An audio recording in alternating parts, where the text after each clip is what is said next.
99 news అనుక్షణం ప్రజల కోసం.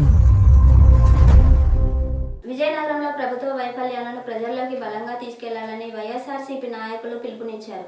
ఇందుకోసం క్షేత్రస్థాయి నుంచి పార్టీ బలోపేతం కావాలన్నారు. విజయనగరంలోని జే కన్వెన్షన్ మైదానంలో వైసీపీ జిల్లా అధ్యక్షుడు మజ్జి శ్రీనివాసరావు ఆధ్వర్యంలో జిల్లా స్థాయి పార్టీ సంస్థాగత నిర్మాణ విస్తృత స్థాయి కార్యక్రమం నిర్వహించారు.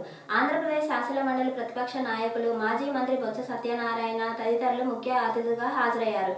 ఈ కార్యక్రమంలో మాజీ ఎంపీ, రాష్ట్ర YSR Congress Party PAC member Bellana Chandrasekhar, జిల్లా పరిధిలో ఉన్న 7 అసెంబ్లీ నియోజకవర్గాల సమన్వయకర్తలు, బొత్స అరసయ్య, సర్పంచులు, ఎంపీటీసీలు, వైఎస్ఆర్ పార్టీ కార్యకర్తలు పాల్గొన్నారు.